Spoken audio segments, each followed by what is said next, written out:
सर्व अच्युत गोत्रीय बंधू आणि भगिनी, त्याचप्रमाणे साधू संतांना दंडोत प्रणाम. आपण सर्वज्ञ श्रीचक्रप्रभूंनी या सृष्टीमध्ये अवतार घेतल्यानंतर जीवाच्या हिताकारणे, भल्या कारणे, अयोग्य जीवाला योग्य करण्यासाठी व ज्ञानाला व प्रेमाला पात्र करण्यासाठी परमेश्वराने ज्या अनंत लीळा केल्या, त्या अनंत लीळांमधून जो आपल्याला समज, बोध आणि जाणीव करून दिलेली आहे, तो बोध, समज, जाणीव आपल्या जीवनात उतरवून आपण परमेश्वराला प्राप्त करण्याचा प्रयत्न करत आहोत. सर्वज्ञ श्रीचक्रप्रभू हे संगमेश्वरला आहे. तिथं 1 महिना अवस्थान आहे आणि अनंत लीळा परमेश्वराने तिथं केलेल्या आहे.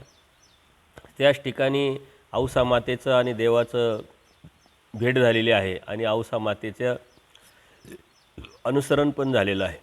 त्यानंतर रुद्रपूरवरून जे भक्त गेले होते, आचार्य आहे, महादाईसा आहे, दादोस आहे, उमाईसा आहे, हे सर्व भक्तजण रुद्रपूरवरून परमेश्वराकडे आलेले आहे आणि परमेश्वराला महादाईसा तिथल्या गोविंदप्रभूबाबांच्या लीळा सांगताय.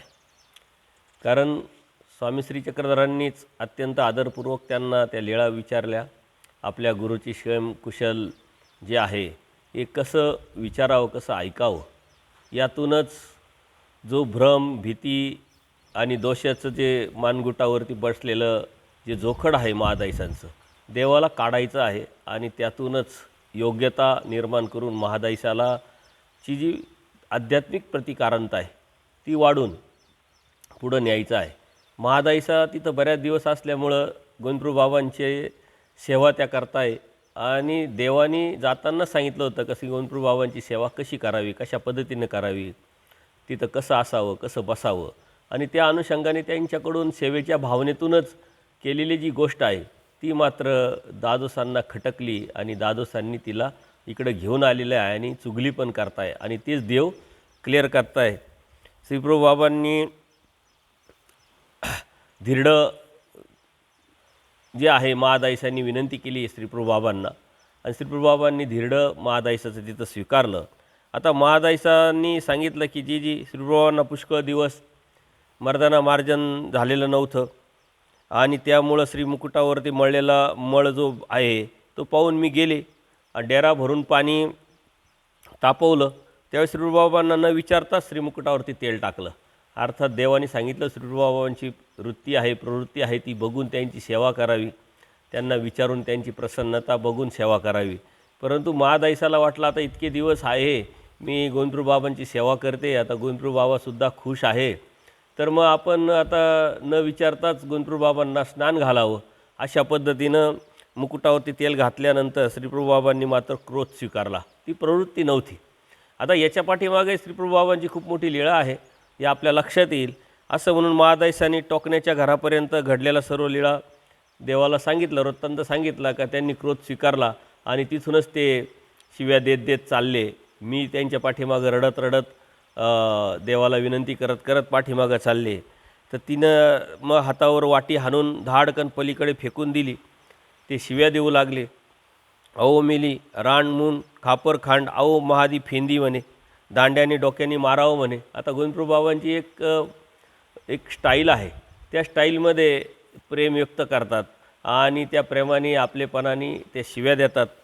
अहो अंगठी धरून उभे करावे म्हणे, म्हणून रागावले. त्यानंतर डावा डोळा त्यांचा बंद केला, खालचा ओठ फुरफुरला, कंपायमान झाला आणि तसेच श्रीप्रभूबाबांनी गमन केलं शिव्या देत देत पुढं. आता गोविंदप्रभूबाबा पुढं आहे, महादाईसा पाठीमागं आहे. मग ती नागदेवाला म्हणाली, नागदेवा पाण्याखालील चोळीचा जो जाळ आहे तो बंद कर, थोडासा पाठीमागं ओढ. आणि मी तसेच श्रीप्रभूबाबांच्या पाठीमागं रडत रडत धावत सुटले म्हटले. श्रीप्रभूबाबा पुढं, मी पाठीमागं. आणि त्याच वेळेस दादोस मात्र दारात उभे होते आणि ते मला टोकताय की रुपे रुपे वाईट करत आहात म्हटले. श्रीप्रभूबाबांची प्रवृत्ती भंगत आहे म्हटले, ज्यामुळे नरकात जाल तेच करीत आहात म्हटले. आता झालं काय, परिस्थिती काय, वेळ काळ परिस्थिती बघून मार्गदर्शन करायचं असतं. परंतु गोविंदप्रभूबाबा माझ्यावर चिडलेले आहे, ते रागवलेले आहे, शिव्या देत देत पुढं चाललेले आहे आणि मला दुःख होऊन मी रडत रडत पुढं चालले आणि त्यातच दादोस या असं टोकतात. त्याच्यामुळे मला आणखीन राग आला आणि मग मी दादोसांना म्हटले की तुम्ही गप्प बसा, म्हणलं फाटक्यात पाय घालू नका. अर्थात आधीच गोष्ट बिघडली, त्यात तुम्ही तेल टाकू नका. आपण म्हणतो ना भांडणामध्ये तेल टाकणं, तर कशाचं काय, कोणाचं काय आणि कोणाचं काय.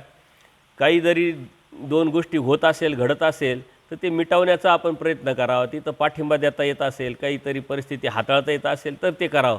परंतु ते न करता ही जीवाची एक प्रवृत्ती आहे. दादोसांच्या माध्यमातून एक जीवाची प्रवृत्ती सांगितली का ते रुपाईसाला अर्थात महादाईसाला टोकतात की तुम्ही चूक करताय, नरकात जाल अशाने. गणपती बाबांची प्रवृत्ती नसताना तू कशाला उद्योग करते. आणि त्या माध्यमातून त्या महादाईसाला सुद्धा राग आला आणि ती सुद्धा त्यांच्यावर चिडते की तुम्ही फाटक्यात पाय घालू नका, परिस्थिती काय आहे, वेळ काळ परिस्थिती बघून तुम्ही मला सांगत चला. अशा पद्धतीनं ती रागवली आणि तशीच श्रीप्रभू बाबांच्या पाठीमागं टोकण्याच्या घरापर्यंत गेले म्हणे मी. ओसरीवर उमऱ्यावर आता दारात उकड आसन घालून गोविंदप्रभू बाबा बसले. श्रीप्रभूंच्या श्रीमुकुटावरील तेल भाळ प्रदेशावर ओघळत होतं. उलट्या श्रीकाराने श्रीप्रभू बाबा हे पुसून दारात पुसायचे.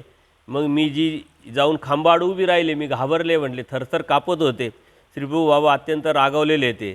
आणि मग मी हळूच देवाला म्हटले की देवा श्रीप्रभू बाबा जी मी पुसू का. श्रीप्रभू बाबा म्हणाले आओ उगी उगी म्हणे, म्हणजे तू उगी राहा, म्हणजे तू काही बोलू नको आणि तू काही करू नको. चिडलेले आहे, रागावलेले आहे. पुन्हा मी म्हणाले जी मी पुसू. श्रीप्रभू बाबा म्हणाले आओ उगी उगी म्हणे. ते जे तेल आहे ते ओघळलेलं ते स्वतःच श्रीकारांनी घ्यायचे आणि तिथल्या खांबाला पुसायचे. आता तिथल्या लोकांना सर्वांना श्रीप्रभू बाबांची एक सवय झालेली होती. आता टोकण्याच्या घरी गेल्यानंतर ते जे करताय ती बाई, तिला काही विशेष वाटलं नाही, ती तिथंच उभी आहे, ती बघते सर्व. आणि श्रीप्रभू बाबा क्रोध स्वीकारतच होते. मग तिसऱ्या वेळेस मग मी पुन्हा विनंती केली, महादाईसा सांगते देवाला की मी पुन्हा विनंती केली की श्रीप्रभू बाबांनी विनंती केल्याबरोबर प्रसन्नता पकडली आणि आओ उगी म्हणे. त्याबरोबर मी प्रभू बाबांच्या श्रीमुकुटावर हात ठेवला आणि प्रभू बाबांनी व्यवस्थित सपाट जागेवर आसन स्वीकारलं.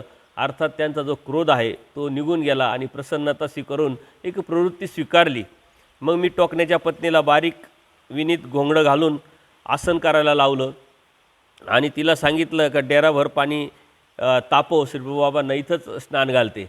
अर्थात श्रीप्रभू बाबांना स्नान घालायचं होतं, परंतु कोणाच्या घरी करायचं होतं, त्या टोकण्याच्या तिथं. म्हणजे त्या बाईला काय द्यायचं ते गोमटं द्यायचं होतं, तिची कणव होती. आणि तिथपर्यंत देव आले. आल्यानंतर लीळा केल्या आणि तिथल्या पाण्याच्यातून स्नान केलेलं आहे. महादाईसा मग जे आहे त्या टोकण्याच्या बाईला सांगते का पाणी तापव. तोपर्यंत नागदेव आचार्य पण पाठीमागं आलेले आहे. नागदेवाला सांगतात चुलीत जाळ घाल, जा म्हणे पाणी तापव. तेल आण, सुगंधी मळू लागले. श्रीप्रभूंच्या श्रीकर श्रीचरण उठले. मग जी एक चरण 2 वेळा उठू द्यायचे. अशा पद्धतीने अत्यंत प्रसन्नता स्वीकारली आणि तिथलंच मग उठणं, तिथलंच तेल, तिथलंच पाणी, ते सारं त्या ज्या टोकण्याची जी बाई आहे त्यांच्याच घरातलं ते देवानी स्वीकारलं आणि तेच नेमकं देवाला करायचं होतं. देवाचं नियोजनबद्ध कार्यक्रम आहे. कोणाला कधी केव्हा काय द्यायचं त्या देण्याच्या माध्यमातून त्याची कणव, त्या जीवाची योग्यता वाढवण्यासाठी परमेश्वराने केलेल्या लीळा ह्या अशा पद्धतीनं आपण त्या समजून घेतल्या तर आपल्या लक्षात येईल. ऑलरेडी देवाला जर करायचंच होतं तर महादाईसाने इकडं पाणी तापवलं होतं, इथंही करू शकले असते. पण नाही, महादाईसा जोपर्यंत ती रागवत नाही तोपर्यंत ती महादाईसा पाठीमागे येत नाही. तिचाही कर्मनाश होत नाही, तिची योग्यता वाढत नाही, तिचा सेवेचा भाव वाढत नाही. आणि टोकण्याच्या घरी गेल्यानंतर त्या बाईकडूनही बी जे बी स्वीकारायचे ते बी होत नाही. म्हणजे एकाच वेळेस 2 गोष्टी चालू आहे. पाठीमागं आचार्यांनाही महादाईसांनी पटापटा सांगितलं का तेल आणा, हे आणा, ते आणा. आणि मग देवाने सुद्धा श्रीकर 2-2 वेळा उठू द्यायचे. असं सांगताना महादाईसाला हुंदका फुटला, रडायला लागली. कारण ती आठवण महादाईसा गोविंदप्रभू बाबांच्या संदर्भात स्वामी श्रीचक्रांना सांगते. आणि ते लागले पण आता निर्माण झालेले गोविंदप्रभू बाबांच्या बाबतीत. त्यांचं जे निरागसता, बालिशपणा, रागवणं, चिडणं, प्रेमाने फिंदी म्हणणं आणि जे बी सेवा आहे ती महादाईसाची स्वीकारणं, त्यामुळं महादाईसाला एक लागले पण प्रेम निर्माण झालेलं आहे. परंतु तिथून आल्यानंतर त्या रडायला लागल्या, त्या सांगायला लागल्या आणि जसजशा त्या सांगायच्या तसतशा त्या दुःख करायच्या आणि रडायच्या पण. म्हणजे यातूनच त्यांचा कर्मनाश होत होता, योग्यता वाढत होती. आणि मग सर्व म्हणले बाई असं दुःख का करीत आहात म्हणले. आणि जर दुःखच करायचं होतं तर तिथून आल्याच कशाला. देवाला महत्त्वाच्या मुद्द्याला हात घालून तिच्या डोक्यातलं जे आहे किंवा दादोसांनी जी चुकी केलेली, दोष लावलेला आहे तेही त्यांना सांगायचं आहे. देव म्हणतात जर तुम्ही एवढा रोडताय, एवढं दुःख करताय तर मग आल्याच कशाला, देवाची गोविंदप्रभू बाबांची सेवा करत बसायचं. तर मग महादासाने जी मी कशाला येत होते म्हणले, मला दादोसांनी आणलं, मला नेहमी चला म्हणायचे तरी मी येत नव्हते म्हणले. नागदेवाकरी मग म्हणायला लावलं म्हणले. सर्वज्ञांनी दादोसाकडे मग कटाक्ष टाकला, कारण आता दादोसांचं नाव आलं आणि तेच देवाला हवं होतं. महादाईसा म्हणते मला काही यायचं नव्हतं, दादोसच सारखे सारखे चाल म्हणायचे आणि नंतर मी नाही म्हणत होते. तर मग आचार्यांच्या माध्यमातून मग त्यांनी प्रयत्न चालू केला आणि त्याच वेळेस देवानी एक कटाक्ष दादोसांवरती टाकला आणि हा महात्म्य हो, महादाईसा काय सांगते हे बरोबर आहे का, खरं आहे का, अशा पद्धतीने देवाने अप्रत्यक्षरित्या त्यांना विचारलं. आणि मग दादोस म्हणे जी तिथे असून तरी ही काय धाड करत होते म्हटले. श्रीप्रभू बाबांची प्रवृत्ती भांगायच्या, दिवसाच्या 10 लक्ष किड्या मुंग्या मारायच्या, आतमध्ये निजायच्या. म्हणजे आता ज्या वेळेस गोविंदप्रभू बाबांच्या दर्शनाला किंवा सेवेला ही मंडळी सर्व जात होती, त्याच वेळेस देवानी काही त्यांना आचार सांगितला होता की तुम्ही गोविंदप्रभू बाबा जिथं झोपताय, आराम करताय, तिथं आतमध्ये झोपू नका, देवाची प्रवृत्ती बघून, देवाची प्रसन्नता बघून सेवा करा, जवळ बसू नका, समोर बसू नका, जास्त वेळ देवाच्या आजूबाजूला राहू नका, अशा पद्धतीने काही नियम सांगितले होते. आणि त्या दादोसांनी तेच पकडलं का हो म्हणे ही काय धड करायची, देवाची प्रवृत्ती न बघताही सेवा करायची, किड्या मुंग्या मारायची, तुम्ही सांगितलं होतं आतमध्ये झोपू नका तरी आतमध्ये झोपायची, त्याच्यामुळं ती नरकच जोडत होती, म्हणून तिला काढलं. म्हणजे आता थोडंसं स्वतःला वाचवण्यासाठी दादोसांनी काही स्पष्टीकरण केलेलं आहे. अशा प्रकारे दादोसांनी चुगली लावली. सर्वजण बाई आतमध्ये का निजत होत्या, मग आता देवाला क्लिअर करायचं आहे आणि हिच्या मनातली जी भावना आहे, दोष आहे किंवा भीती आहे, ती पण काढायची आहे.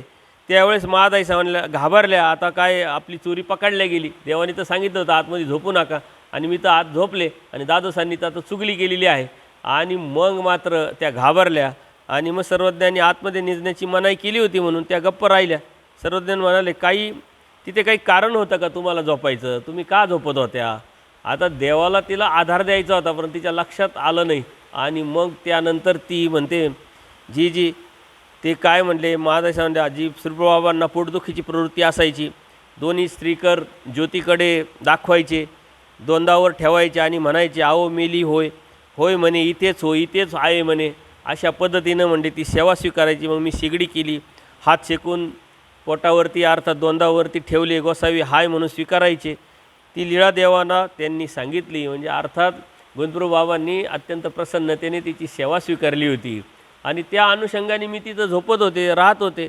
माझ्या जी तहाण्याची प्रवृत्ती असली, पाणी ओळगायचे, मूर्ती उघडी जर दिसली पडायची तर मी पांघरून टाकायचे, त्यामुळे मी आज झोपत होते. आणि देवाने अत्यंत महत्त्वाचं सूत्र तिथं सांगितलं का काय हरकत नाही, सेवकाशी आविधी नाही म्हणली. जर तुम्ही अशा प्रवृत्तीनं, अशा हेतूनी, अशा भावनेनी, अशा श्रद्धेने जर तुम्ही राहत होता, सेवा करत होता, तर तुम्हाला काही आविधी नाही, काही दोष नाही म्हटले, त्यामुळे घाबरायचं काही कारण नाही. अशा पद्धतीनं तिच्या मनामध्ये जो भावना होती ती पूर्णपणे काढून टाकली, तुम्ही घाबरू नका म्हटले. आणि महादाईसा मग म्हणाल्या, हा तिथे पोटदुखी कसली बरं म्हटले. सर्वज्ञ म्हणाले, तिथं कसली पोटदुखी आहे म्हटले, तिथलं कसलं पांघरून आणि कसलं काय, परमेश्वर आहे म्हणून सर्वज्ञांनी चित्तेचा स्वीकार केला म्हणून म्हणे ते तिची सकाळी ते तिची अशी प्रवृत्ती. म्हणजे तिथं असं काही नाही, परमेश्वर आहे, परंतु त्याची जी प्रवृत्ती आहे ती त्यांनी सकाळी स्वीकारली होती आणि तुम्हाला सेवा द्यायची होती, तुमची योग्यता वाढवायची होती, तुम्हाला लाभ घडवायचा होता, असं स्वामी श्री चक्रधर महादाईसाला समजावतात. हे सर्व ऐकतात. आणि मग सर्वज्ञ म्हणले, बाई दिवसाच्या 10 लक्ष किड्या मग का मारत होत्या म्हटले, कारण आता दादोसांनी ज्या ज्या गोष्टी सांगितलेल्या, ज्या ज्या चुगल्या केलेल्या आहे त्या सर्व क्लिअर करायच्या आहे आणि महादाईसाच्या मनातलंही काढायचं आहे, दादोसांनी टोकायचं आहे आणि देवाला आपल्यालाही अप्रत्यक्षरित्या समज द्यायची, जाणीव द्यायची आहे का परमेश्वराच्या सेवेच्या माध्यमातून, सेवेच्या हेतूने आपण जे जे कराल त्याच्यामध्ये काही आविधी नाही. आणि म्हणून सेवकाशी आविधी नाही असं परमेश्वर सांगतात. ते म्हणतात तुम्ही आतमध्ये झोपत होते तर चांगलीच गोष्ट आहे, कारण तो सेवेचा भाव, परंतु किड्या का मारत होत्या. आणि त्या पद्धतीनं मग ते जी किड्या मुंग्या कशाला मी मारीन म्हणते, त्या वाटे श्रीप्रभू बाबांना, त्या वाटेनं श्रीप्रभू बाबा गमन करायचे, तिथले खडे गोटे चरणावर रुततील म्हणून गल्लीबोळ झाडायचे, दोन्ही सांदीला लिकटून सडा घालायचे, रांगोळ्यांची चौक भरायचे, कारण देव ज्या रस्त्यावर जायचे तिथं खडे खुपटे दगड होते, ते लागू नये म्हणून मी ती झाडलोट करायचे. यांना वाटतं का मी हिंसा करते, मी हिंसा कशाला करा म्हणले. देव काय तिकडून, मग दादोस म्हणते देव काय तिकडून गमन करायचे का, तू ज्या रस्त्याने झाडायचे त्या रस्त्याने देव तर येतच नव्हते म्हटले, देव दुसरीकडूनच गमन करायचे, यांच्या रांगोळ्या भलतीकडेच राहायच्या म्हटल्या असं दादोस म्हणतात. मग महादाईसांनी रांगोळ्या न चुकत श्रीप्रभूंनी गमन केलं. त्या प्रसंगापर्यंतच्या सगळ्या घटना नेमक्या सांगितल्या. महादाईसा म्हणल्या, नाही जी, एके दिवशी मी अशा रांगोळ्या काढल्या, श्रीप्रभूंनी सांदीतून गमन केलं. मी दुसऱ्या दिवशी दोन्ही सांदीला लिकटून साडा घातला, रांगोळ्यांचा चौक भरला. त्या श्रीप्रभूंनी गमन केलं. सोबत नागदेव होते. म्हणले विचारा त्यांना. आणि श्रीप्रभू रंगमाळिका चुकून दुसरीकडून गमन करण्यासाठी जागा पाहत होते. सांदी तर नव्हती, म्हणून नागदेवाकडे पाहिलं. मग नागदेव म्हटले, जी आमचे गोसावी असे आहेत की रांगोळ्यावरून गमन करून आम्हाला सुख देतील. अशा पद्धतीनं आचार्यांनी सुद्धा नागदेवानी विनंती केली आणि त्याच्यामुळं श्रीकुंडबाबांनी हास्य स्वीकारलं. श्रीप्रभूंनी रांगोळ्यावरून गमन केलं म्हटले. आणि हे का नाही म्हणताय म्हणले, एकदा आम्ही केलं, दोनदा केलं आणि मग तिसऱ्यांदी जेव्हा केलं तेव्हा आमच्या प्रयत्नाला यश आलं. गणपतीबाबांनी हास्य स्वीकारून ती जी आमची क्रिया आहे, आमची जी सेवा आहे ती स्वीकारली म्हटले. हे कसे काही नाही म्हणता म्हटले. असं ऐकून मग सर्वज्ञ म्हणले, तसं काय हो, श्रीप्रभूंची सेवा करताना हिंसा. मग देव म्हणतात, अहो श्रीप्रभू बाबांची सेवा करताना हिंसा घडली हे चुकीचं आहे. देवाची सेवा करताना हिंसा कधी घडू शकत नाही म्हटले. कारण ती तुमचा सेवेचा भाव आहे, तुमचा हेतू आहे, तुमची वासना आहे, तुमची प्रार्थना आहे, तुमचं तळमळ आहे. त्यामुळं त्यावेळेस काही हिंसा झाली का म्हटले, हिंसा होऊ शकत नाही. श्रीप्रभूंची सेवा ते अदृष्ट सेवा म्हटले. श्रीप्रभू बाबांची सेवा ही अदृष्ट सेवा आहे. तुमचा कोणत्या प्रकारचा हेतू नव्हता, भाव नव्हता, दृष्टपर इच्छा नसताना तुम्ही जी अदृष्टपर सेवा केली, फक्त आणि फक्त देवाच्या सेवेच्या माध्यमातून जो उद्देश तुम्ही ठेवला, तर त्यावेळेस मात्र ती अदृष्ट सेवा असल्यामुळे हिंसा घडू शकत नाही. आणि ती काही हिंसा घडली नाही. म्हणजे देव महादायसालाही क्लिअर करताय आणि द्वादशांची जी प्रवृत्ती आहे तिलाही टोकताय, अप्रत्यक्षरित्या त्यांनाही समजावताय. तर केशव नाईकांचा नाला जंतूंनी भरला होता म्हटले. त्या वाटेने श्रीप्रभू बाबा गमन करायचे. साक्षात श्री चरणवंत ब्रह्म श्रीप्रभू त्या गल्लीबोळातून चालतात. श्रीप्रभूंना वास येईल म्हणून मग कुणी एखादा तो नाला उपसतो, मग त्या वाटेने श्रीप्रभू गमन करीत किंवा न करत. परंतु श्रीप्रभूंची सेवा, ती जी सेवा आहे ती केल्यासारखंच आहे. श्रीप्रभूंची सेवा करणं म्हणजे श्रीप्रभूंची सेवा करणं हे प्राण्यांना आवडतं म्हटले. श्रीप्रभू करू देतात, सेवेचा स्वीकार करतात. यापेक्षा आणखीन काही गोमटं नाही म्हटले बाई. कारण देवाने आणखीन त्यांना क्लिअर केलं की श्रीप्रभू बाबा ज्या रस्त्याने जात आहे तिथं नाला आहे, तो नाला जर कोणी उपासला आणि त्या माध्यमातून जर यदा कदाचित हिंसा होत असेल तर ती काही हिंसा नाही. कारण तिथं वास येतो आहे, श्रीप्रभू बाबांना त्रास होऊ नये या उद्देशाने जर तुम्ही सेवा करत होतात तर ती हिंसाही नाही. आणि ती सेवा उलट श्रीप्रभू बाबांनी स्वीकारली, कारण त्यांनाही तुमची ती सेवा स्वीकारायची होती, इच्छा होती. ओकठे केले ऐसे की जे ऐसा प्राणी या धर्मापासूनही काढीजे. मग मात्र जो स्वामी श्रीचक्रांचा जो मोर्चा आहे तो द्वादशांवरती वळाला. आणि देव म्हणतात की ओकटे केले म्हणजे चुकीचं केलं, वाईट केलं, पाप केलं. असं करतात का म्हणले. एखाद्या प्राण्याला, एखाद्या जीवाला धर्मापासून काढतात का म्हणले. धर्माला लावायचं काम आपण करावं, धर्मातून काढायचं काम आपण करू नये. आपण आपल्याकडून कळत न कळत काही अशा गोष्टी घडत असतात. एखाद्याला धर्माविषयी काहीतरी चुकीचं निगेटिव्ह नकारात्मक जर सांगितलं गेलं तर त्याची विपरीतता निर्माण होते. धर्माविषयी, परमेश्वराविषयी एक आवडी निर्माण व्हावी, साधनाविषयी आवडी निर्माण व्हावी, पण यथार्थ ज्ञान देऊन त्याला त्या धर्मावरती आपण नेण्याचा प्रयत्न केला पाहिजे. काहीतरी चुकीचं कर्मकांड, विधी, अंधश्रद्धा जोपासायला लावणं म्हणजे धर्मापासून काढण्यासारखंच आहे. म्हणून विकल्प कधी सांगू नये. जे यथार्थ आहे ते सांगावं. आणि द्वादशांना देवानी टोकलं की तुम्ही धर्मापासून काढता, एवढं ओकटं, एवढं पाप तुम्ही कुठं फेडाल. अशा पद्धतीनं फार वाईट केलं म्हणले. तुमचं असं आहे जसं देवानी मग तिथं दृष्टांत सांगितला आणि अत्यंत महत्त्वाचं आहे. काही एक वासरू आहे म्हणले, ताणिले आहे. आता ते वासरू आहे, त्याला तहान लागलेली आहे. तिथं विहीर आहे, त्या विहिरीत पाणी आहे आणि आजूबाजूला त्या विहिरीतलं पाणी बघून ते फिरतंय. ते एक ब्राह्मण असतो, तो ब्राह्मण वाटाने जात असताना तो बघतो की ह्या वासराला तहान लागलेली आहे आणि याला तर पाणी प्यायचं आहे आपल्याला. मग तो येतो, ते वासरू पकडतो आणि त्या विहिरीतच टाकून देतो. आता ते विहिरीत टाकल्यानंतर ते पाणी पिईल का मरून जाईल याचा विचार न करता हे जे जीव आहे, एखादा जीव धर्माच्या अनुषंगाने आपल्याला मार्गदर्शन भेटेल, आपल्याला यथार्थ ज्ञान भेटेल, आपल्याला सेवा करायची इच्छा आहे, प्रवृत्ती आहे ती आपल्याला भेटेल, या अनुषंगाने एखाद्या साधू संतांकडे येतो आणि त्याची जी अडीअडचणी आहे त्या अडीअडचणी त्या साधू संतांना सांगतो. आणि त्याच्या अज्ञानाचा आणि मजबुरीचा फायदा हा साधू जर करून घेत असेल स्वतःच्या फायद्यासाठी, तर ते ताणल्या वासराच्या दृष्टांताप्रमाणे त्याची हिंसाच करतो आहे, धर्मापासून काढतो आहे. परमेश्वर ह्या दृष्टांतातून आपल्याला खूप मोठं तत्त्व, सिद्धांत आणि समज ज्ञान देत आहे. काही जे साधक लोक आहे एखाद्या मजबुरीचा, एखाद्या अज्ञानाच्या जीवाचा, अज्ञानी जीवाचा जर फायदा उचलत असेल, तो जर आपल्याजवळ आला आहे धर्माच्या अनुषंगाने, धर्माच्या कारणाने, तर त्याला यथार्थ ज्ञान आपण केलं पाहिजे, यथार्थ मार्गदर्शन आपण दाखवलं पाहिजे, जे बी आहे ते योग्य त्याला सांगितलं पाहिजे आणि ह्या अधर्मातून काढून धर्माला लावलं पाहिजे. परंतु तो येतो आहे धर्मासाठी, धर्माच्या अपेक्षेने, आणि आपण त्याला धर्माच्या ऐवजी अधर्माला जर लावत असेल तर किती मोठं ओक्ता आहे म्हटले. अशा पद्धतीनं दादोसावरती देव रागवले.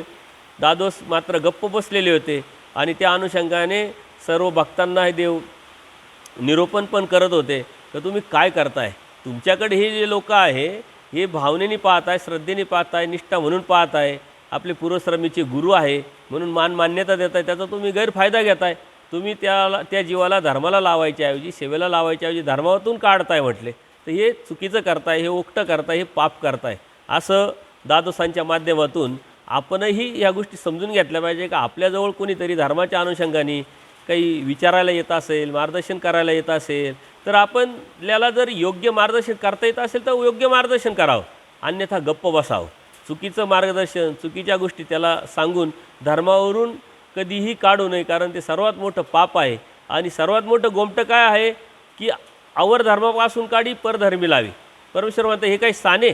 महादाईसा एकदा देवाला विचारते की भक्ताकडं काय शक्ती असते. म्हणले भक्त आवर धर्मापासून काढतो जीवाला आणि धर्माला लावतो. म्हणले इतकंच.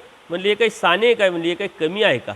तसं सर्वात मोठं गोमटं काय आहे की एखाद्या जीवाला धर्माच्या प्रती मार्गदर्शन करून त्याला धर्मात आणणं, त्याला धर्माला लावणं, ज्ञानाला लावणं, आचरणाला लावणं, कोणाच्या नामाला, वेदाला, बोधाला, अनुसरणाला निमित्त होणे सर्वात मोठं गोमटं आहे. परंतु त्याच्याच उलटं ह्या धर्मातल्या जीवाला जर बाहेर काढलं तर ते सर्वात मोठं ओकटंसुद्धा आहे.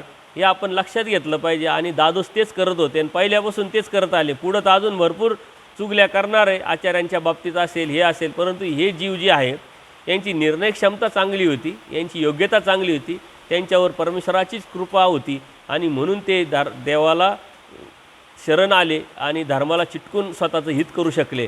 अन्यथा दादोसांसारखे जर गुरु असेल तर त्याचं हित होणं अशक्य आहे. परंतु परमेश्वराचीच कृपा असल्यामुळं हे जे जीव आहे हे धर्माला लागले आणि अर्थात यांच्या माध्यमातून, यांच्या निमित्ताने ते आलेले होते म्हणून देवसुद्धा दादोसांचा एक आदर करायचे. पण दादोस ही जी एक प्रवृत्ती आहे की एक दृष्टपर मला काहीतरी भेटावं आणि देवासारखंच माझं यांनी पूजन करावं, ईश्वर पुरुष म्हणून मलाही लोकांनी मानावं, ही प्रवृत्ती असल्यामुळं तो त्याच उद्देशाने आलेले होते आणि त्याच उद्देशाने जे बी करायचे ते करत होते. परंतु त्यांच्या निमित्ताने हे जीव आलेले असल्यामुळे परमेश्वरसुद्धा त्यांचा आदर करायचे. त्यानंतर संध्याकाळच्या सुमारास सर्वज्ञांनी बाईसांना तयारी करायला लावली. सर्वज्ञ म्हणले हे रान आहे म्हटले, इथं पाहुणे आलेले आहेत, ते गाव लहान, आता नगरात जाऊया म्हटले. बाई तयारी करा, कारण ते गावाच्या बाहेर राहत होते मंदिरामध्ये आणि तिथं रान होतं. आता ऑलरेडी देव असताना देवाला काही कशाची भीती नाही. परंतु ही एक समाज व्यवस्था आहे, लोकांची जी एक प्रवृत्ती आहे त्या प्रवृत्तीपासून आपण आपलं कसं संरक्षण करावं. विनाकारण देव आहे आमच्याबरोबर, मग कुठे राहावं, कसं राहावं आणि संकटाला आमंत्रण द्यावं आणि मग धर्माला आणि देवाला बोल लावावे असं नाही. देव म्हणतात चला इथून आपण आता गावात जावं. आणि मग बाईसा म्हणते हो का बाबा. बाईसांनी तयारी केली. सर्वज्ञांनी सर्व भक्तजनांना पुढं पाठवलं आणि मग महादाईसां पाठीमागं बाईसांसोबत निघण्याची तयारी करत होत्या. त्यामुळे थोडा वेळ थांबल्या. मग सर्वज्ञ म्हटले बाई तुम्ही पुढं चला. महादाईसाला सांगतात ओळाजवळ. महादाईसाला सर्वज्ञ म्हणतात बाई तुम्ही पुढं चला, परंतु मागे काही बघू नका म्हणले, पुढं पुढं चालत चला. आता महादाईसा पुढं चालू लागल्या, त्याच्या पाठीमागं देव आणि सर्वात पुढं बाईसा. अशा पद्धतीनं सारे भक्त लोक पुढं आहे आणि सर्वात पाठीमागं शेवटी देव आहे. तोपर्यंत सूर्य मावळायला वेळ झाली होती. महादाईसांनी विचार केला का गोसाव्यांनी आपल्याला पाठीमागं पाहायला लावलं नाही तर काय प्रकारे आपोआपच कोणालाही चिकित्सा वाटते. जर आपण सांगितलं हे करू नका तर तेच करण्याची इच्छा होते. तसं देवानी महादाईसाला सांगितलं पाठीमागं बघू नका, तरी ती एक उत्सुकता, एक चिकित्सा, एक इच्छा निर्माण झाली आणि मग ती मनाई केलेली होती मागे पाहू नका. तरी मग त्यांनी पाठीमागं बघितलं आणि ते बघितल्यानंतर त्यांना एक आश्चर्य दिसलं. तर देवाच्या पाठीमागे होळी एवढा प्रचंड असा गगनचुंबी जणू त्या ज्वाला आकाशालाच स्पर्श करत आहे, इतका मोठा ज्वाला, इतका मोठा प्रकाश त्यांना दिसला. आणि मग सर्वज्ञ बिराडावर पोचले महादाईसांनी सर्वज्ञांना विचारलं की देवा, गोसावींनी मला मागे पाहण्यास नको म्हणाले होते, परंतु मला काही राहवलं नाही, तर मी तर मागे पाहिले तेव्हा प्रकाशाचा लोळ पाहिला म्हटले, ते काय होतं म्हणले. आता देव म्हणतात, बाई ती ह्या इथली देवता होती, तुम्हाला आम्हाला सर्वांना पोचवायला आली होती, तुम्ही मागे पाहिले म्हणून ती तिथंच थांबली. एरवी तुम्ही मागे पाहिले नसते तर ती इथपर्यंत तुम्हाला पोचवायला आली असती, तुमच्या संरक्षणार्थ ती इथपर्यंत आली असती. आणि मग महादाईसाला आश्चर्य वाटलं आणि बरंही वाटलं का आपले देव किती आपली काळजी घेतात. आता महादाईसाला अजून बोध नाही आहे, परंतु कितीतरी आश्चर्य गोष्टी दाखवल्या आणि देव स्वतः सांगत आहे की इथली देवता आहे, त्या देवता तुम्हाला पोचवायला आलेल्या आहे. तरी काही लगेच बोध झाला असं नाही आहे. अरे हे तर परमेश्वर आहे आणि मग कितीतरी देवता त्यांच्या अधीन आहे, ते आपल्याला कशा सहाय्य करतात म्हणून काही बोध होत नाही. देव जोपर्यंत बोध देत नाही, जोपर्यंत जाणीव करून देत नाही, आणि तोपर्यंत जीवाला बोध होत नाही.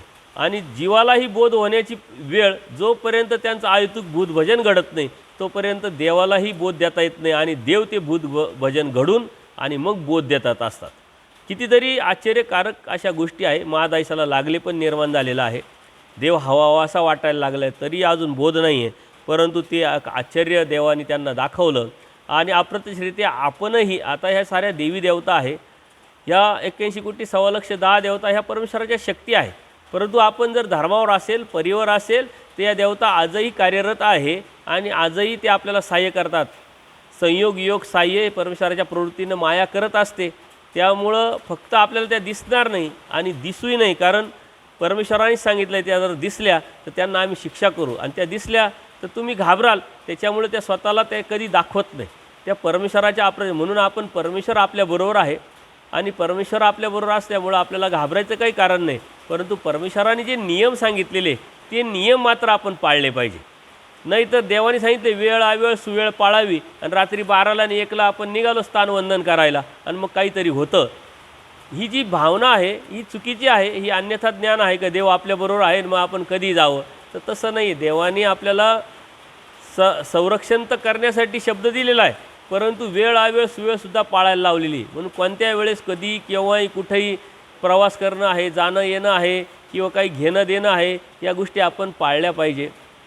ज्याप्रमाणे आपण रस्त्याने गाडी चालवताना ट्रॅफिकचे नियम पाळतो, त्याप्रमाणे परमेश्वराने आपल्याला जो धर्माचे नियम दिलेले आहे, ते धर्माचे नियम हे आपल्या संरक्षणासाठी आहे, आपल्या हितासाठी आहे. आपण ते पाळले पाहिजे. परमेश्वर आहे म्हणून आपण खड्ड्यात उडी मारायची आणि मग आपल्याने देवाने आपल्याला साह्य नाही केलं असं रडायचं, धर्मावर बोल लावायचा, हे मात्र आपलं अज्ञान आहे. हे आपण लक्षात घेतलं पाहिजे. त्यानंतर मग सर्वज्ञांनी संगमेश्वरला गमन केलेलं आहे. गावाच्या बाहेर देवाचं असं वस्ती स्थान होतं, ते आता गावात आलेले देव. चौकाच्या दारात देव तिथं राहतात. तिथंच गुरव भेटला त्या मंदिराचा. त्यानं सर्वज्ञांना एक पपनस ओळगवलं, म्हणजे एक फळ आहे ते देवाला त्यांनी ओळगवलं दिलं. आणि सर्वज्ञांनी चौकात आसन झालं आणि देवानी त्या पपनसला म्हणजे त्या फळाला श्रीकराच्या नखाने थोडासा प्रसाद केला आणि ते जे आहे ते बाईसांकडे फेकलं आणि म्हटले लुटा रे लुटा, म्हणजे घ्या तुम्ही हा प्रसाद म्हणून फेकला. बाईसा खाऊ लागल्या. आता सर्वज्ञाने आता बाईसांकड फेकल्यानंतर सारे भक्त लोक गप्प बसलेले होते, पण देवाची प्रवृत्ती वेगळी होती. सर्वज्ञांनी भटोबासांकड पाहिलं आणि श्री नेत्रांनी खुणावलं का तुम्ही पण घ्या, तुम्ही पण खा, तुम्हालाही सांगितलं आहे, असं काही नाही का बाईसांकडं दिलेलं आहे. आणि मग भटोबासांनी बाईसांच्या हातातलं ते खाली पाडलं, बाजूला उडवलं आणि स्वतः झेललं आणि ते खायला लागले. अशा पद्धतीनं ते खाऊ लागले. त्यावेळेस इंद्रभटांकडे देव पाहतात आणि इंद्रभटांना म्हणतात तुमची नागवणूक झाली, तुम्हाला तर काहीच भेटलं नाही म्हटले, तुमचा तो मोठा लाभ चुकला म्हटले. अशा पद्धतीने इंद्रभटांनी भटोबासांच्या हातातलं जे पपनस आहे ती हिसकावलं आणि खायला लागले. इंद्रभट खाऊ लागले. सर्वज्ञ आता हे काय हो इंद्रिय, हल्ली तुम्ही लुटारू झालात म्हटले. म्हणजे देवानी अशा असंख्य लीळा केलेल्या आहे का त्या लीळेतून त्या जीवाला योग्यता वाढावी. त्या अलौकिक अशा लीळा आहे का तर प्रसंग आपल्या समोर आणा. देव अगदी त्यांच्यासारखेच भक्तांसारखेच होतात.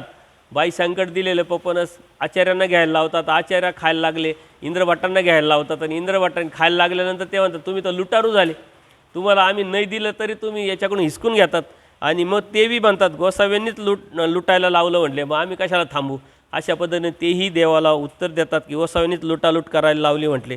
आणि मग देवाने स्मित आश्चर्य केलं. त्या लीळा ते देव बघतात. सर्व भक्तांनी ते जे आहे पपनस खाल्लं आणि मग त्यानंतर त्या गुंफेत देवानी गमन केलं, तिथं वस्ती झाली. अशा पद्धतीनं परमेश्वराने ह्या जीवांच्या माध्यमातून त्या ज्या लीळा घडवलेल्या आहे, त्या केलेल्या आहे, त्या जीवांना एक प्रकारे प्रसाद देऊन त्यांची योग्यता वाढवणं, प्रतिकारांता वाढवणं, त्यांची आवडी निर्माण करणं. परंतु त्यांची वैचारिक जी अवस्था आहे तिचा बघून, ती विचार करून त्या अवस्थेला मान देऊन परमेश्वर त्या लीळा करतात आहे. दरवेळेस निरूपणच करणं, दरवेळेस तत्त्वज्ञानच सांगणं असं न करता प्रसंगानुरूप काही खेळ करणं, थोडंसं वातावरण हलकं करणं, त्या माध्यमातून त्या जीवाची योग्यता वाढवणं, कर्मनाश करणं, काय आश्चर्यजनक दाखवणं, अशा कंटिन्यू लीळा परमेश्वर करताय. त्यानंतर सर्वज्ञान त्या दिवशी रात्रीचा पूजा अवसर झाला. भोटोबास महादाईसाला दादोस दुसऱ्या गुंफेत मठात निजण्यासाठी निघाले. आता देव जिकडं थांबायचे तिथं फक्त बाईसा थांबायच्या, बाकी जे भक्त लोक आलेले ते दुसऱ्या मठात किंवा दुसऱ्या ठिकाणी बिराड करायचे. आता तिथं निजण्यासाठी सर्व निघाले, पण उमाईसा मात्र तिथं थांबल्या. तिची इच्छा होती की आपणही देवाबरोबर राहावं, देवाची सेवा करावी. बाईसा देवांच्या बरोबर असतात, त्या कशा सेवा करतात, आपल्यालाही ती भेटली पाहिजे, कारण आवडी निर्माण झालेली आहे. आणि मग उमाईसा मात्र तिथंच घुटमळत राहिल्या. त्या आत यायच्या, बाहेर जायच्या, आत यायच्या, बाहेर जायच्या. पण देवानी मात्र काय सांगितलं, बाई तुम्ही बिराडावर जा म्हटले. कळपातली गाय कळपातच जात असते आणि ते कळपातच शोभते म्हटले. आता देव आहे, उमाईसाला आवडी आहे, परंतु अप्रत्यक्षरित्या तिला अजून बोध नाही आहे. बाकीचे जे लोक आहेत त्यांना बोध नाही आहे. ते अज्ञान असल्यामुळं ते जर चुकीचं एक छोटासा विचार जरी त्यांच्या मनामध्ये आला तर तो दोष, त्याचा जो प्रसव आहे तो वाढत वाढत जाऊन परमेश्वराच्या धर्माच्या बाहेर तर जातीलच जातील, परंतु खूप मोठ्या नरकालाही पडतील. परमेश्वर ही काळजी पण घेतात जीवाची, क्षणोक्षणी पावली. आणि मग देव म्हणतात उमाईसाला, बाई तुम्ही जा बिराडावर, कळपातली गाय कळपातच शोभा देते आणि कळपातच चांगली दिसते. आणि देवाने तिथंही एक सुंदर असा दृष्टांत सांगितला का बांधलेली गाय असते म्हटले, ती सुटण्यासाठी खुंट्याभोवती फिरत राहते, परंतु ती न सुटता तिचा पाश आवळला जातो, मरण्याची शक्यता असते. तिला कोण सोडेल? की ज्या जातीचे लेकरू तेच सोडू शकते. म्हणजे अप्रत्यक्षरित्या खूप मोठा दृष्टांत आपल्याला सांगितला देवाने की आपणही परमेश्वर प्राप्तीच्या अनुषंगाने जी धार्मिकता करतोय, ती धार्मिकता योग्य किती, अयोग्य किती, यथार्थ किती, त्यातला समज किती, ज्ञान किती, जाणीव किती, हे न समजता आपण नुसतीच धार्मिकता करतोय. आणि मुक्तीसाठी धार्मिकता करायची असते याची जाणीव आहे, परंतु जास्त धार्मिकता जर करतोय तर ती धार्मिकता करत असताना आपण सुटण्याच्या ऐवजी उलट असंत कर्म जोडल्या जातात, पाश आवळला जातो आणि मरण्याची अर्थात नरकात जाण्याची शक्यता असते. म्हणून आपल्याला परमेश्वर सोडावला तर परमेश्वर आपण सुटू शकतो. त्यासाठी परमेश्वराने सांगितलेलं जे तत्त्वज्ञान आहे, जी आज्ञा आहे, ती प्रतिपालन जर आपण केली, ते आचारावर, तत्वावर, सिद्धांतावरती गेलो तरच आपण परमेश्वराला प्राप्त करू शकतो. अन्य जे लोक आहे ज्यांना बोध नाही तेही धार्मिकता करतात. जर त्यांना विचारलं तर तुम्ही का धार्मिकता करता, ते म्हणतात आम्हाला मोक्ष पाहिजे, आम्हाला मुक्ती पाहिजे. मोक्ष काय असतो, मुक्ती काय असते, परमेश्वर कोण आहे, कोण तो मुक्ती देऊ शकतो, काही माहीत नसतं त्यांना. परंतु त्या अनुषंगाने, त्या भावनेने, त्या श्रद्धेने, अज्ञानात ते धार्मिकता करतात. मग हे कर्मकांड कर, ते कर्म, उपास तापास कर, वैकल्य कर, इकडं जाय तिकडं जाय, हे करत असताना ते अधिक कर्म जोडत असतात. इथंसुद्धा दैवराटीमध्ये असंच आहे. जर तुम्ही यथार्थ ज्ञान न घेता, परमेश्वराने सांगितले तत्त्वज्ञान आपल्या जीवनात न उतरवता, त्या आचारावर न जाता, त्या त्यागावर न जाता, नुसतेच कर्मकांडात्मक जे धार्मिकता करताय, नुसतेच स्थानं करा, नुसतेच विडेवा, नुसतेच क्रिया करा, नुसतेच प्रसाद जोड करा, ह्या ज्या गोष्टी आहे हे जर करत असेल तर मात्र अधिक अज्ञानात आपण कळत न कळत जो अविधी जोडत असतो त्यातून आपला पाश म्हणजे अर्थात नरकाचा पाश जोडल्या जाऊन आणखीन नरकात जाण्याची शक्यता असते. म्हणून परमेश्वरांनी ज्ञानमोचक सांगितले. ते ज्ञान कोणतं, काय करावं, कोणत्या वेळेस काय कसं राहावं, कशा पद्धतीनं राहावं, तो विधी आपल्याला जो विहिला आहे परमेश्वराच्या, त्याच्या आधी न होता एक स्वभावत परमेश्वराचे आवडीपूर्वक परमेश्वराने जे सांगितलेली आज्ञा आहे ती जर आपण करत राहिलो तरच आपल्याला परमेश्वर प्राप्त होईल. अन्यथा त्या गायीच्या दृष्टांताप्रमाणे ती जशी फिरते खुट्याभोवती तसं आपणही धर्माभोवती फिरतोय. धर्माभोवती फिरत असताना मात्र आपल्याला यथार्थ ज्ञान नसल्यामुळं ते आपल्याला आपला पाश सुटल्या जातो आहे का आवळल्या जातो याची जाणीवच आपल्याला होत नाही. आणि म्हणून यथार्थ मार्गदर्शन, यथार्थ ज्ञान, यथार्थ आचरण, यथार्थ त्याग जोपर्यंत आपल्याकडून होत नाही तोपर्यंत मात्र परमेश्वराची प्राप्ती आपल्याला होऊ शकत नाही. आणि ह्या लीळेंमधून, या दृष्टांतांमधून, या जीवांच्या माध्यमातून, या सद्भक्तांच्या माध्यमातून आपल्याला परमेश्वर हाच समज देत असतात, हेच ज्ञान देत असतात. बघा, आपण जर विचार केला तर आता इथं बाईसा ह्या बोध आहे, रानाईसाला बोध आहे मग आता ज्या औसा आहेत त्यांना बोध नसतानाही वेदात त्या अनुसरलेल्या आहे, परंतु हे जे जीव आहे अजून यांना बोध नाही, तरी परमेश्वर किती खोलवरचं आणि किती उच्च प्रतीचं तत्त्वज्ञान सांगताय. यावरून परमेश्वराच्या दृष्टीत सर्व जीव सम आहे, फक्त त्याची योग्यता पाहून परमेश्वराने त्यांना त्या प्रसंगानुरूप तत्त्वज्ञान सांगताय. आणि ते तत्त्वज्ञान महादाईसाला, आचार्यांना, उमाईसाला किंवा दादोसांना न सांगता ते आपल्याला सांगताय. दादोसांना टोकलं आहे तर ते आपल्याला टोकलेलं आहे, महादाईसाला दृष्टांत सांगितला तो आपल्याला सांगितलेला आहे. म्हणून त्यातून आपण समज घेऊन त्या परमेश्वराने केलेली अपेक्षा अर्थात आचरणाची, त्या आचारावर जर आपण गेलो तरच परमेश्वर आपल्याला भेटेल आणि नक्की भेटेल. सर्वज्ञ श्री चक्रधर स्वामी की जय. दंडवत हो.